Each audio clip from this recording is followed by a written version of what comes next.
मित्रांनो, मी ॲडव्होकेट बाळासाहेब भाऊसाहेब टाके. आज आपण खास एक व्यक्तीकडे आलो आहे.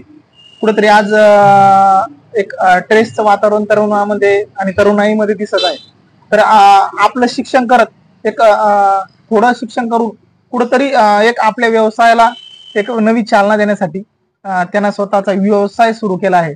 कुठेतरी उच्च शिक्षण सोडून एक आपलं काहीतरी साम्राज्य निर्माण करण्यासाठी शिक्षण हे तर महत्वाची गोष्ट आहे, परंतु शिक्षणाच्या जास्त मागे न लागता एक कुठेतरी आपला एक स्वतःचा व्यवसाय सुरुवात त्यांनी केला आहे. आपण ज्या व्यक्तीचं हे मी एवढं तुम्हाला सांगत आहे ते आपले शुभम मोरे, गोलापांगरी, जालना जिल्हा येथील आहे.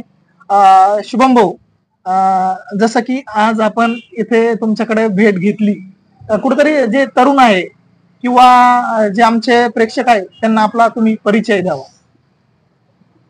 नमस्कार, मी शुभम भगवान मोरे, राहणार गोलापांगरी, तालुका जिल्हा जालना. मी वडिलोपार्जित व्यवसायाला वळण देऊन 2017 मध्ये वडिलांचा जुना व्यवसाय होता मोटर वेंडिंगचा.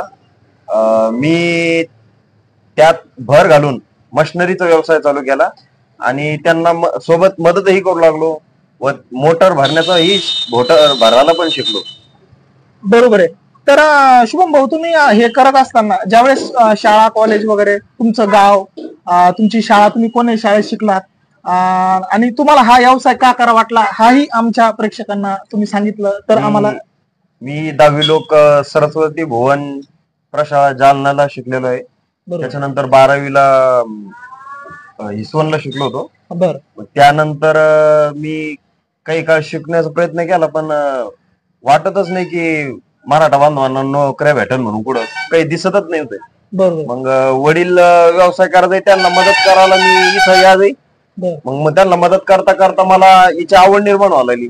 बरोबर. मग मी मशिनरी चालू केलं. त्यात आम्हाला हरिओम मशिनरी आंबड शेठनी खूप मदत केली. त्यांच्या मार्गदर्शनाखाली मग मी हळूहळू व्यवसाय चालू केला. व्यवसाय चांगला चालू लागला आणि मला व्यवसायाची आवड निर्माण झाली. बरोबर. शुभम, जसं काही मला माहिती आहे, तुम्ही ज्या वेळेस शाळा कॉलेज किंवा या सगळ्या गोष्टी कुठेतरी तुमची जी वृत्ती किंवा कोणत्या गोष्टी होत्या की लहानपणापासून तुम्हाला एक नोकरी न करता कुठेतरी स्वतःचा एक व्यवसाय असला पाहिजे किंवा सगळ्या गोष्टी असल्या पाहिजे. तर वडिलांचा तर हा मोटर भरण्याचा व्यवसाय होता, परंतु तुम्ही पाईप वगैरे आणि खूप डेव्हलप जसं आंबड शहर असेल, जालना शहर असेल, कुठेतरी जे मोठं दुकान असतं किंवा शॉप असतं तशा प्रकारे तुम्ही गोलापांगरी एक छोट्या शहरामध्ये किंवा छोट्या ते गाव म्हणलं तरी चालेल आपण, तर त्यामध्ये हे केलं. कुठेतरी जे आजच्या घडीला काय होतं, तरुण असतं त्यांना कुठेतरी फॅशन या सगळ्या गोष्टी कुठेतरी वडिलांनी पैसे दिल्यानंतर कॉलेज करायचं, सगळ्या गोष्टी करायचं, क्लासेस करायचं, सगळ्या गोष्टी करायच्या आणि वडिलाचा पैसा या सगळ्या वेस्टेज करायचा. सगळेच मुलं असं करत नाही, मी ते म्हणत नाही, परंतु आपण ह्या गोष्टीला थारा न देता कुठेतरी व्यवसायाकडे वळण्याचं कारण काय होतं, आपण व्यवसायाकडे का आला आणि ह्या व्यवसायातून आपण कशा प्रकारे आता सध्या काय हा म्हणजे परिस्थिती आहे, आपण तरुणांना काय सांगसाल आणि तरुणांना व्यवसायाकडे येण्यासाठी काय प्रेरित कराल? सगळ्यात मोठी गोष्ट म्हणजे आवड. आपल्याला जर एखाद्या गोष्टीविषयी आवड असली आणि जर मनातून इच्छा असली तरच आपण करू शकतो कोणतीही गोष्ट. मला आवड होती, परिस्थिती नव्हती, आणि जर आपण समजा काही केलं नाही तर आपण जीवनात काहीही होऊ शकत नाही. आपण जर वयाचे 30 वर्ष 40 वर्ष जर आयुष केली फक्त, तर आपल्याला 50-60 आपल्याला गाद्यावानी राबावं लागेल. जर आपण 30-40 गाद्यावानी राबलो आणि थोडस डोकं लावलं तर आपल्याला 50-60 हे ह्या वयात काम करण्याची गरज नाही पडायची. आपण आर्थिक दृष्ट्या सक्षम होऊ शकतो. तर शुभम भाऊ, तुमच्याकडे जास्त करून तुमचे हे मोटर वेंडिंग या सगळ्या गोष्टी असतात, पाईप वगैरे, आणि शेतकऱ्याशी निगडीत हा तुमचा व्यवसाय आहे. मी असंही ऐकलं आहे की तुम्ही वाजवी रेटमध्ये शेतकऱ्यांना ही मदत म्हणून सगळ्या गोष्टी करतात. कुठेतरी आपल्याकडे शेतकरी आला आणि त्याला घाडायचं काम त्या तुमच्या माध्यमातून होत नाही आणि तुम्ही जे काम आहे तेच प्रामाणिकपणे शेतकऱ्यांना मदत म्हणून किंवा सगळ्या गोष्टी करतात. तर शेतकरी जे लोक आहे त्यांनाही आपण काय सांगसाल आणि तुम्ही कोणकोणते कामं करता, तुमच्या शॉपवर कोणते कोणते कामं होते हे आमच्या प्रेक्षकांना सांगा. आपल्याकडे मोटर वेंडिंगचं काम होतं आणि आपण शेतकऱ्यांना खरंच मनातून मदत करू इच्छितो. मी काही शेतकरी असे की समजा पैसे नाही राहत, समजा त्यांचे अडचणी असतात आर्थिकदृष्ट्या काही सक्षम नसते, बरोबर आहे. आपण त्यांना मदत करतो. पाऊस पाणी ह्या त्या कर्जाच्यामुळे थोडं काही हो, आपण त्याला समजा आता बाबा 2-4 महिन्यांनी पैसे येईन आपल्याकडे, आपण तुम्हाला हे तेव्हा पैसे देऊ. आपण त्याला मोटर बारदाना पूर्ण सगळं पुरवतो. बरोबर आहे. समजा तुमचे 2-4 महिने लेट झाले पैसे तरी आपण त्याला मदत करू इच्छितो. बरोबर आहे. तर आपल्या शॉपमध्ये काय काय असतं, आपण शेतकऱ्यांना कशा कशा सेवा देतो आणि येणाऱ्या काळातही आपण कशा सेवा देणार आहात, आणि तुमच्या शॉपमध्ये काय काय मिळतं म्हणजे शेतकऱ्यांना जाणीव तुमच्या दुकानात. आपल्या शॉपमध्ये शेती उपयोगी सगळं सामान भेटतं. बरोबर आहे. मशिनरी आहे म्हणल्यावर केबल, रशी, वायर, मोटर, नळाच्या मोटरा, पाण्यातल्या मोटरा, विहिरीतल्या मोटरा, बोर मधल्या मोटरा सगळं भेटतं आपल्याकडे.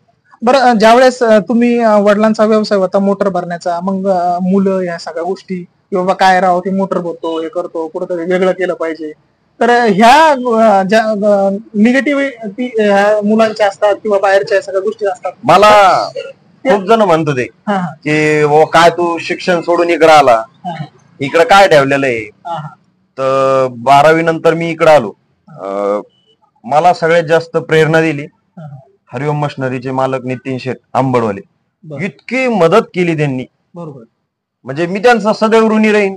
आणि गोलापांगरीतले, आपले गोलावडीतले, काजळ्यातले, बाठांमधले, गोलापांगरीतले पूर्ण मोरे परिवार, शेळके परिवार, मित्रमंडळीनं तर म्हणजे इतकं सहाय्य केलं की हमेशा माझ्याकडून सामान्यत राहिले.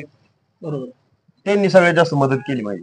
बरोबर, म्हणजे जालना आंबडून न घेता की बाबा चला आपल्या माणसाला मोठं करू, सगळी इथलेच लोकांनी मला मदत केलेली आहे. आणि म्हणजे मी सगळ्यात जास्त गोलापांगरीचा आणि गोलावाडी, काजळा ह्या लोकांचा ऋणी राहील. बरोबर. बरं शुभम भाऊ, आता एक प्रश्न मी करतो तुम्हाला, की बाबा तुम्ही या सगळ्या गोष्टी करत होता तर त्यावेळेस तुम्हाला असं काही लाज वगैरे किंवा कोणत्या गोष्टी, काय होतं माहिती का, व्यवसाय म्हटल्यानंतर लाज ह्या सगळ्या गोष्टी नसतात, परंतु मुलांना काय सांगतात, मुलाला काय वाटतं मी हे व्यवसाय केला तर मला कोण काय म्हणा, असं केलं तर ती काय म्हणा, तर त्या लोकांना, त्या तरुणांना काय सांगतात. आता आपण चांगलं काम करायला लागलो ना तर आपल्याला आडे येणार नाही राहते. बरोबर. पण मी त्या गोष्टीत विचारच करीत नव्हतो. भाऊ समजा तुम्ही मला कोणी आता किती का जण माझ्या वडिलांचे मित्र वगैरे याचे माझ्याकडं, हे काय करतो तू, हे तुला काय म्हणजे तू शाळा शिका सोडून काहीतरी नोकरी करायचं सोडून हे काय करायला, तू कुठं इथं नादी लागतो, इथं काय खरं नाहीये, हात काळे करतो का. पण मग मी त्या गोष्टीत विचार केला नाही. मी समजा पहिल्याने आम्ही वाइंडिंगचं वायर आणायला 15 किलोमीटर नितीन शेटचे जायचंय. बरोबर. तर तिथं काय व्हायचंय, त्यांचं दुकान वगैरे बघायचंय, मला ते बघून अशी प्रेरणा भेटायची त्यांच्यापासून. आणि शेट पण इतकं चांगले की मला आहे ना हमेशा असे प्रेरित करायचंय किंवा तू हे कर आणि सगळ्या गोष्टीची मदत करायची शेट. त्याच्यामुळे मग मला त्यांच्यापासून प्रेरणा भेटत राहिली आणि मी निगेटिव्ह लोकांचा विचार नाही केला. बरोबर, मी माझं काम करीत राहिलो. की आपलं काम करत राहायचं. आपण आता मला झाले आता 8 वर्ष झाले. मला असं मी 8 वर्षात असं मागं वळूनच बघितलं नाही की मागं काय झालं. बरोबर आहे. म्हणजे तू एक उच्च शिक्षित तरुण असून किंवा सगळ्या गोष्टी कुठेतरी अशिक्षित लोक या क्षेत्रात जास्त प्रमाणात आढळतात, परंतु तू शिक्षण घेऊन सगळ्या गोष्टी करून कुठेतरी बाहेर ह्या सगळ्या गोष्टी न करता एक स्वतःचा व्यवसाय सुरू केला आणि त्या व्यवसायातूनही तू शेतकऱ्यांना असेल, इतर सगळ्या गोष्टींना असेल, इतर लोकांना मदत करतो. खरंच तुझा अभिमान आहे. आणि जे तरुण आहे, जे आपले प्रेक्षक आहे, कुठेतरी आज त्यांना सुचत नाहीये की मी काय केलं पाहिजे, काय करायला पाहिजे, अशा तरुणांना तू काय सांगशील. आता मी तरी वयाच्या 18व्या-19व्या वर्षी सुरू केलं. बरोबर. आता इथं समोर हॉटेल व्यवसायवाला एक जण मुलगा आहे. बरोबर. त्यांनी वयाच्या 12व्या वर्षी सुरू केलं. बरोबर. म्हणजे मी व्यवसायात कमसे कम 6-7 वर्ष तर लेट आलो. उलट व्यवसायातच उतरा. इथं बाजूला एक हॉटेलवाला आहे, तिथं एक 12-13 वर्षाचा मुलगा आहे आणि ते हॉटेल इतक्या चांगल्या पद्धतीने चालवते, त्यांचा खरा अभिमान आहे. उलट मी उशिरा आलो या धंद्यात. बरोबर आहे. बरोबर. म्हणजे आज हे जो व्यवसाय करतो तू, स्वतः मोटर वेंडिंग करतो, मोटर भरतो, तू काय काय तुला येतं ते ही आमच्या, मला माझ्या वडिलांनी समजा शिकवलं सगळं, पण माझा भर जास्त आहे की बाबा टेक्निकल गोष्टी. आता मोटर भरण्यात त्याच्यात एवढे पैसे नसतात मिळत. बरोबर. त्यामुळं नवीन वस्तू आणणे, विकणे, शेतकऱ्यांना काहीतरी नवीन देणे. बरोबर. मग त्यांना सोयी होईल, चांगल्या क्वालिटीच्या वस्तू मी देतो शेतकऱ्यांना. रेट सुद्धा उत्तम लावतो. किंवा जालना आंबड, आता इथून आंबड पण 15 आहे, जालना पण 15 आहे. जर आपण जर त्या हिशोबाने जर दिलं नाही तर इथून काय करते शेतकरी, जाऊ दे आपण जालन्याहून घेऊन येऊ, चक्कर मारून घेऊन येऊ. त्यामुळे मी जालन्याच्याच रेटमध्ये इथं त्याला उपलब्ध करून देतो वस्तू. बरोबर आहे मित्रांनो, बघू शकता हा आहे शुभम मोरे. हे शॉप आपण बघत आहात. हे आहे गोलापांगरी, तालुका जालना, जिल्हा जालना येथील. आसपासचे जेही 20-25 खेडे असतील तर त्यांना खूप मोठ्या प्रमाणावर मदत होणार आहे, होत आहे.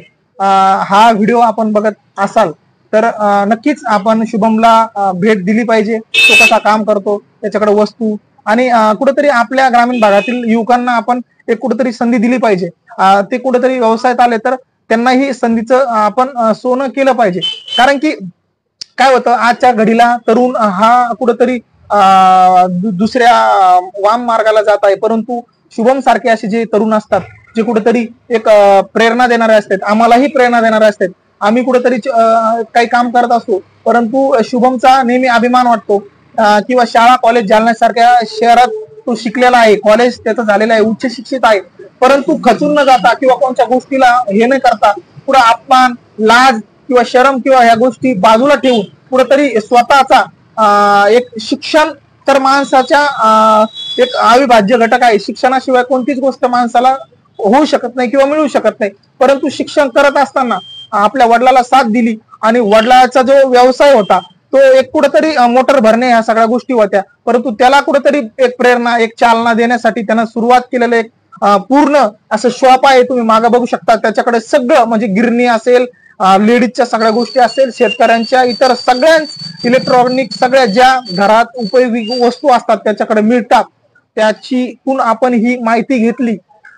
शुभम जाता जाता एकच की आपल्या तरुणांना तू काय आणि म्हणजे लाज ह्या सगळ्या गोष्टी बाबा, ह्या गोष्टी न हे करता पैसा कमी मिळेल परंतु स्वाभिमान ह्या सगळ्या गोष्टी जपून आपलं घरदार आपण सांभाळू शकतं. तर जाता जाता आमच्या प्रेक्षकांना तुझं नाव आणि तुझा पत्ता आणि तू शेतकऱ्यांना कोणकोणत्या मदत करू इच्छितो तुझ्या या माध्यमातून. मी समजा जे तरुण आहे त्यांना एकच सांगू शकतो की बाबा तुम्ही व्यवसायाकडे वळा. कोणताही व्यवसाय असेल, कोणताही व्यवसाय, कोणताच व्यवसाय छोटा मोठा नसतो. बरोबर. आणि मी व्यवसायातून मला माहिती मी प्रगती केलेली. बरोबर. व्यवसायात तुम्ही जर उतरले, सुरुवातीचे काही काळ 2-3 वर्ष थोडासा टाइम लागतो. बरोबर. पण वेळ लागेल, पण तुमचं देव चांगलंच घरी. बरोबर. आपली प्रामाणिकता, आपण सगळ्या गोष्टी प्रामाणिकपणा आणि टिकून राहणे हे महत्वाचं आहे. बरोबर. सगळ्यात महत्वाचं. समजा आज 5,000 रुपये घालला आला आणि मग चला जाऊ दे, आता उद्या काहीच नाही आलं, चला बंद करून घरी, असं नाही. वेळ, सातत्य या सगळ्या गोष्टी असल्या पाहिजे. मेहनत, टाइम द्यावा लागतो पूर्ण. बरोबर. तर अशा प्रकारे आपल्याला शुभमना खूप छान प्रकारे एक जी आपण मुलाखत म्हणू ती सहज भेट झाली आणि सहजच योग आला म्हणून त्याची घेतली. खूप दिवसापासून इच्छा होती की तरुणांना अशी प्रेरणा देणारे व्हिडिओ आपण बनवले पाहिजे. मीही जालना शहरामध्ये वकिली करतो आणि एक बायछंद म्हणून असे तरुण जे खरंच समाजापुढे गेले पाहिजे, समाजाला त्यांची माहिती कळाली पाहिजे. कुठेतरी वाम मार्ग जाणारे तरुणांपेक्षा हे तरुण स्वतःचा व्यवसाय करतात आणि 4 गोष्टी चांगल्या करतात. आई वडिलांना निर्व्यसनी राहून कुठेतरी एक अभिमान. आज पैशापेक्षा महत्वाचं आहे की निर्व्यसनी राहणं, सगळ्या गोष्टी करणं, आई वडिलांची मान खाली न घालणं, हे शुभम सारखे तरुण करतात. असाच नवनवीन आपण तरुणांची मुलाखत घेणारच आहोत. आपण आपल्या चॅनलला सबस्क्राईब केलं नसेल तर बारकाळू चॅनलला सबस्क्राईब करा. आम्हालाही काहीतरी प्रेरणा देण्यासाठी, असेच नवनवीन व्हिडिओ बनवण्यासाठी आपण नक्कीच साथ द्याल हीच विनंती करतो आणि थांबतो. जय हिंद.